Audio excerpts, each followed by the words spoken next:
Well guys, it finally happened.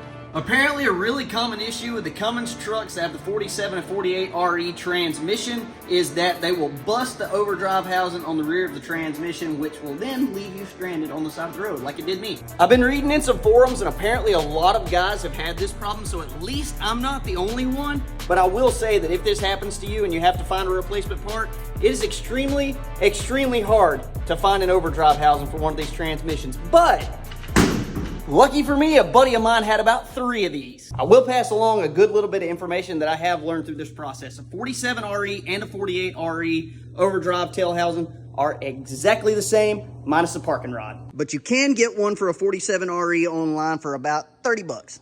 So with that being said, I have never done this before. I know nothing about rebuilding transmissions, but we gonna learn today. So I'm about to get to work pulling this thing apart, and hopefully I can manage to put it back together and hopefully get this joker back on the road, because this is my tow rig, and I have no way of hauling a race car, which is really sad. So, we need to get to work, and hopefully, we'll have this joker back running here in just a couple hours.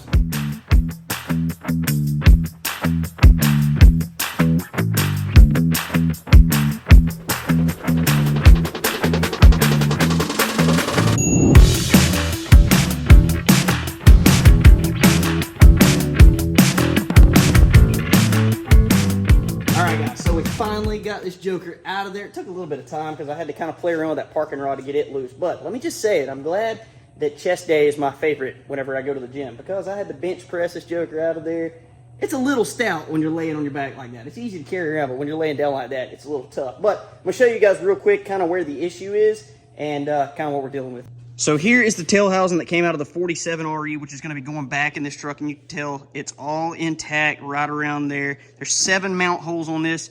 And you can tell kind of right around here, we lose it right there. So it's busted there and all the way around. And I actually noticed when I was pulling this out, those parts are still actually stuck to the transmission. And I know I said I was gonna have this thing back going in a couple hours, but I was assuming that somebody in town would actually have the gasket that goes between this housing and the actual transmission case itself. But it's gonna be a few days before I'm able to get a hold of that. It is ordered and on the way. But in the meantime, what I'm gonna do is go ahead and try to swap out these guts.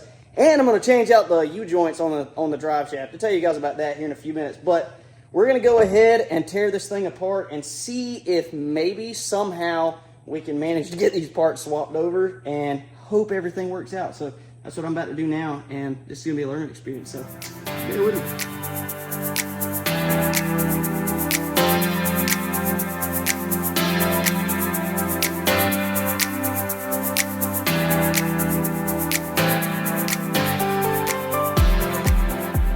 All right, so I struggled just a little bit with this ring right here. Kind of had to play with that, and I had to watch a video to figure out how to do it. But got that loose, and there you go. That's the whole overdrive unit out of the 47 RE. That was actually really, really easy. Even not having any idea what I'm doing, I honestly did that in about 10 minutes, something like that. So I'm really, really hoping that this other one comes apart and goes into that housing just as easy as this one came apart, but I'm not gonna hold my breath. So that's gonna be the next thing we're gonna do. We're gonna try to swap all this stuff over, and I'm gonna do it just a little bit at a time and hope that I get it back together right. So anyway, here goes.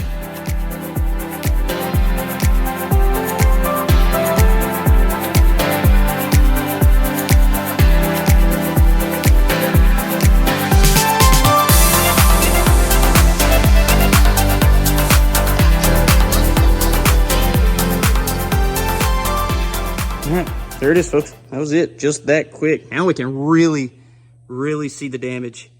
And I guess now it's time for me to tell you guys how this happened. So if you saw the video where we went and picked up our custom race car trailer, you guys remember we broke down on the way back. And what happened was I had a bad U-joint that I knew was bad, but I got off work late that morning. So with a 3.5-hour drive up to where they were, by the time we got there and everything, they were just going to be closed by the time I changed the U-joint and all that. So I told Hunter I would just change it when I got back, so I just let it go. I didn't think it was going to be that big of a deal. Well, turned out it was a big deal because the vibration in the drive line actually busted that housing. And apparently, that's very common. I'm not the first one to do it. I won't be the last. But if I can tell anybody anything, if you got a bad U-joint in your Cummins truck with a 47 or 48 RE, change it. Because not only did it bust the housing, but now that I have looked things over, I'm finding I may have caused myself some more issues. So I'll show you guys that real quick. So our clutches and steels. I was hoping this wouldn't be a problem. I wasn't sure what these were supposed to look like, so I actually did have to phone a friend. But let's just take a look at one of the steels here. You can see that joker got warm. And so after talking to my friend who knows a lot more than I do, I guess we'll be replacing these also. Just one little bit of negligence, and it's turned into a whole thing. So I'm going to make a phone call tomorrow and see if I can get a hold of a set of clutches and steels, because it is 7 o'clock in the afternoon now, so everybody's closed. So I'll make a call in the morning, see if I can get a hold of those, and if I can, I'll go get them. And hopefully, it'd be really cool if he had that gasket in stock. And if he did, then I could just, go ahead and pick it up there instead of having to wait, and then we might have this thing back together tomorrow. But with that being said, it's going to take a little bit longer than I'd hoped. But anyway, we'll see what we can come up with tomorrow. Time to call it an afternoon because we have done all we can do. So anyway, we'll give it a shot tomorrow. Alrighty, guys, so it's been a couple days, but we have secured the parts that we need to put our transmission back together. So the steels were apparently on back order, so it took them a little bit longer to get them.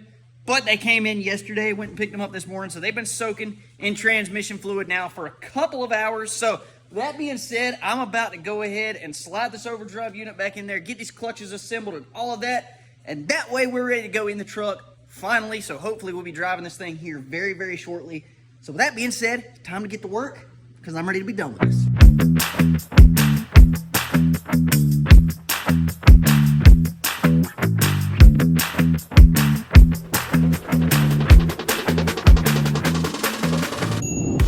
Okay guys, so the 47 RE housing is assembled and ready to go in the truck, but as I was getting ready to put everything under the truck to put it all together, I did find that we have another problem, and there is an issue with this swap that I was not aware of, that the forums didn't talk about. So I'm going to show you guys real quick a couple of things, and then we'll talk about what that solution is going to be.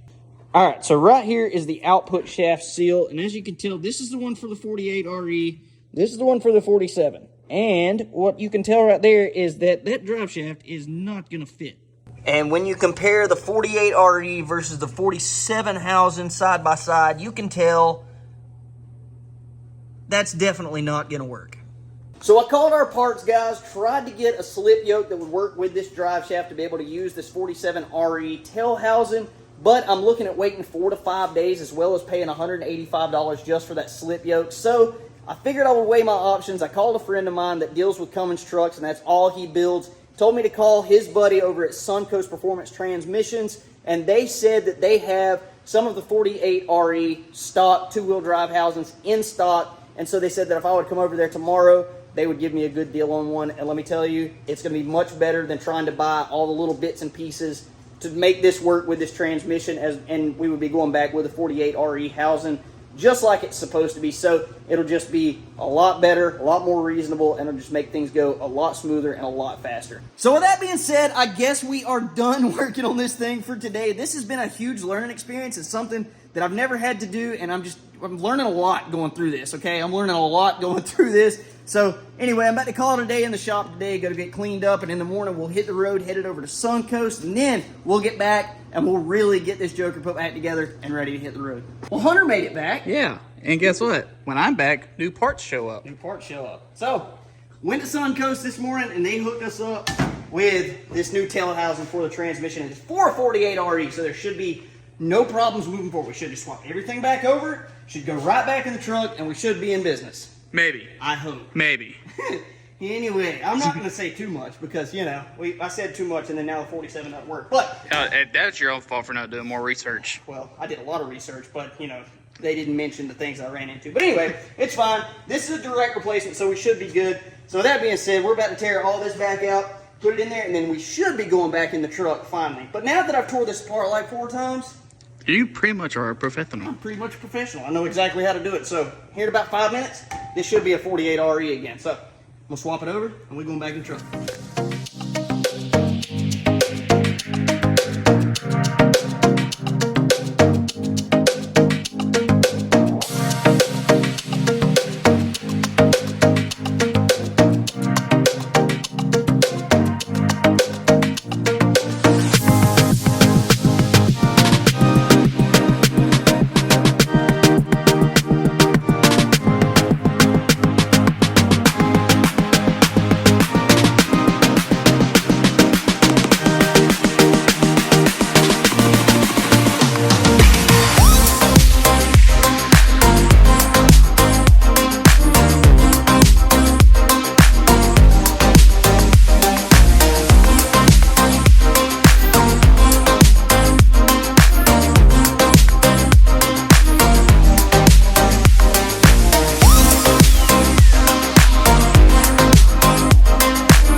You okay, buddy? I don't know. You look I'm so scared right now.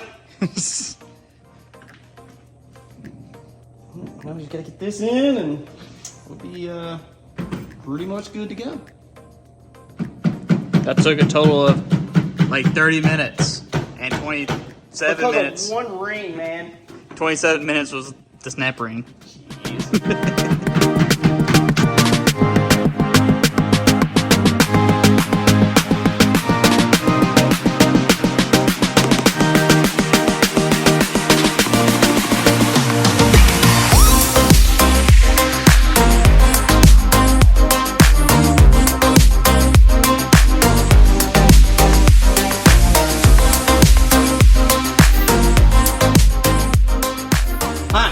Transmission part is in, bolted in place, all that, and brother, after much strife, we have new U-joints. Dude, it looks like a freaking war scene right here. This was rough, man. I don't know if these are the original U-joints that were in this truck from 2006, but they were rough. I mean, if you look at them, like, hold on, pick that one up right there.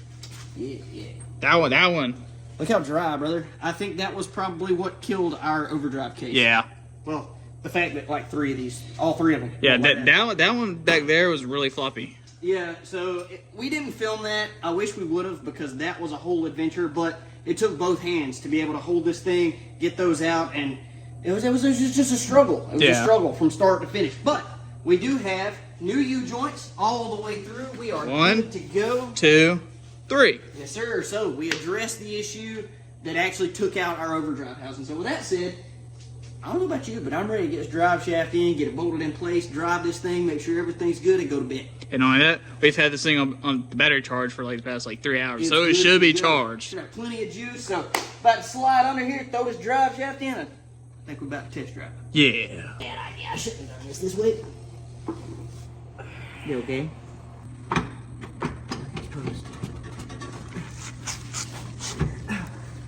It stops right there.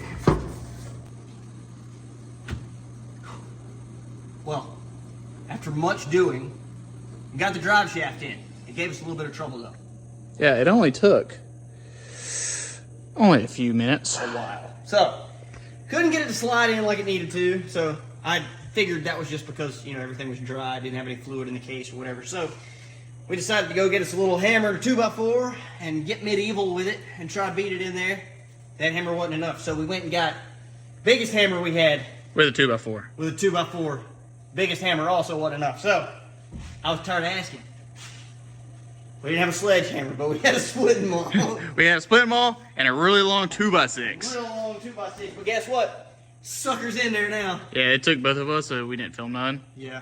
If we had a lift, we'd probably been done way earlier. Well, not only that, we would have something to put the camera on and time lapse it. But That's true. we're under the truck. Yeah. So it was a little bit of a struggle, but we got it. So next thing we gonna do, put some fluid in this joker and see how she gonna perform. Because I don't know if I did this right. I hope I did, but Maybe.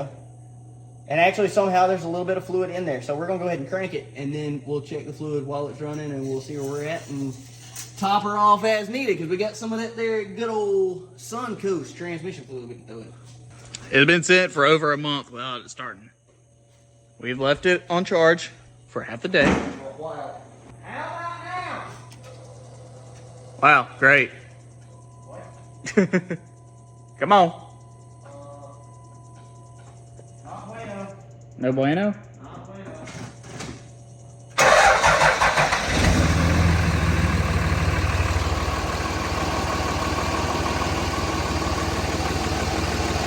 What do you mean no bueno?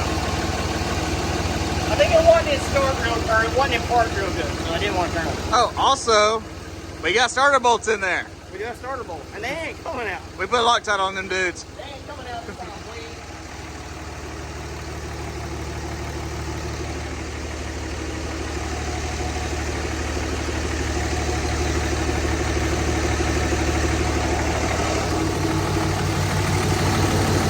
They ain't leaking yet. Not yet. You see it now? If this works and we're able to get it in gear, you know what I'm going to be? What? Mildly surprised. Mildly surprised. Probably highly surprised. Suncoast.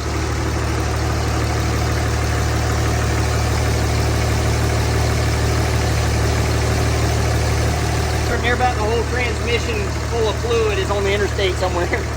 It's probably done dried up. It's been over a month. Well, you're right, but you know what I'm saying. It's on the interstate and on the back of the truck. Hey, yeah, on the back of the truck too.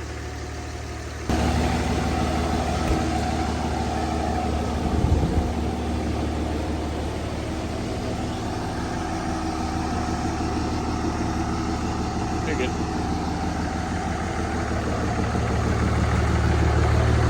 Well, it goes in drive in reverse.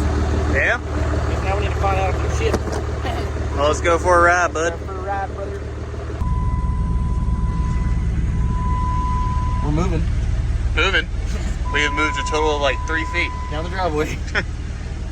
So our tachometer doesn't work At all. at all. Speedometer works. Speedometer works, so we're just gonna listen to shift points. Let's see what you do. Got it here. Push it here. Second. Stay over there. There's third. Hey, why are you going this way? Yeah, you're gonna do exactly what I thought you were gonna do. Oh wait. There he goes. Oh my God. Now I don't know what gear we're in. Just stop. Yeah. We'll count Start it over. again. Start over. Should be shifting down first right now. All right, we're stopped. There we go. Onward. One. One.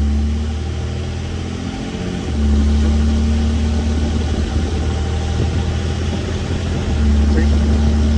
Now we should be getting ready for overdrive here in just a minute.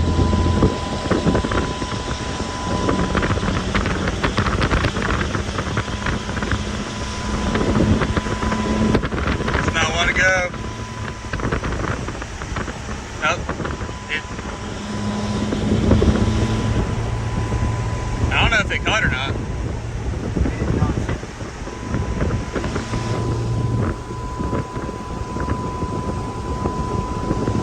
That's not bueno.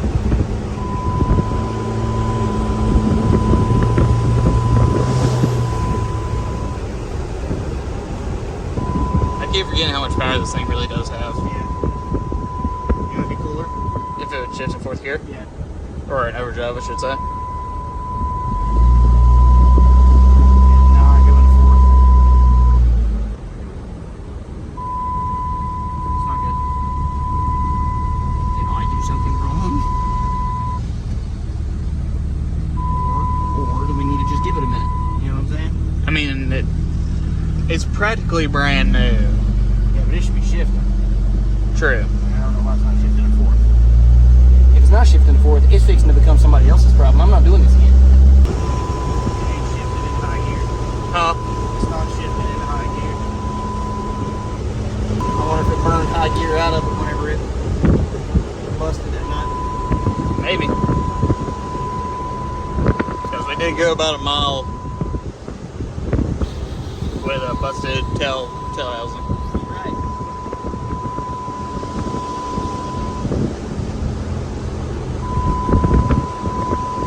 It's just not going into fourth. That sucks. Yeah, it's quite unfortunate. But hey, just think about this. If you gotta take it to somebody, you can limp it to them. I can drive it. Yeah? You're good, I would. Give them some space, because if this is in third gear, it's gonna pull. Should be shifting about right there.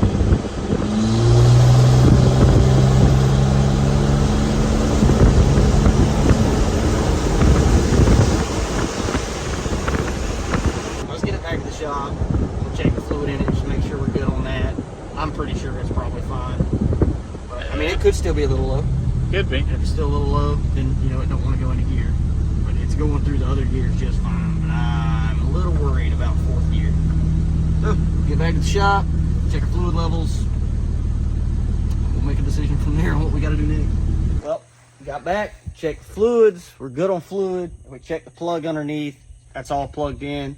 We're not getting any code, so I tried to scan it with the Smarty Junior. We're not getting anything, so it's not bringing anything up. So it's not telling me that plug's bad underneath. No. I mean, we did mention that, you know, we did drive about a mile after it busted, and we were pulling the race car trailer, so. So, and if you remember right, after we drove it, after we'd been driving it for a while, like, whenever it would shift between third and fourth sometimes, it almost was like it slipped and then it would go into fourth, which is overdrive in this transmission. So So I'm kind of wondering if fourth and overdrive may have been on its way out for a long time. And when that happened, it just completely finished it off. Yeah, it got hot, and it was like, yep, I'm out of here. Yep. So, it did the SpongeBob mean, I'm going to head out. So. But yeah, I mean, it sucks, but at least the truck will crank and move under its own power now. Yeah. We don't have any leaks. Everything looks good under there as far as that goes. But I do think that there are some issues with the clutches and the gears inside of that little that little overdrive unit that's inside the overdrive housing. Yeah. So it may be that I have to find somebody that's able to go through that, and I don't think it'll be that big of a deal. I think we'll be right back in business as soon as we get that looked at and get it figured out. Yeah, I mean, we're not diesel mechanics by any means, or transmission people, so. No, but you know what? We committed. We got this sucker put back together, and we got it working, got it running, albeit that it's not going into fourth, but if it's inside that little thing, you've actually got to have like you got to have some specialized tools to get into that, because there's like an 800-pound spring in there, and that sucker will knock your teeth out. And I don't know about you, I like my teeth right to where they're at, so I'm not gonna try that on my own. I've got a couple of friends that have been through some of them, so they said that they're willing to help, willing to show me, and they've got tools that that you need to go through that. So I'm not gonna try that. I have done all I'm gonna do, but I am pretty proud that we committed and pulled those clutches, got that thing put back together, got it in the truck, and got the sucker. I mean, only one thing to do is just learn by doing it. That's it. And so learned a lot through this process, kind of figured out how some of it works, and wasn't sure about it, but learned a lot. So it is what it is. Wasn't a complete lost cause. Nope. And we also got a tail housing. Did get a tail housing, which Suncoast, I want to give them a huge shout out. They helped us out a lot. I've not been able to find one of those housings, and when I did, it was as much as buying a transmission. So just about. It was crazy, So I really, really want to say thanks to the guys over at Suncoast. They were awesome. They were great to deal with. A huge help. They answered any questions I had, and so I'll definitely be talking to those guys, about any clutches or anything that I need for this overdrive unit to get this thing back to 100%, so we can hook it to the race car trailer and we can go racing, because that's kind of what we're waiting on. Yeah, because it's kind of just been sitting there since we parked it. It has. So anyway, it is what it is, but hey, at least it'll drive. But guys, I know things didn't 100% go according to plan, but we did make a lot of progress and got this Joker put back together. So at least if it comes down to it, we can move it if we need to. I always appreciate you guys tuning in. Make sure you check out that video right there. YouTube thinks that's going to be the best thing for you to watch next. And as always, make sure you hit that subscribe button. We'll catch you on the next one. Deuces.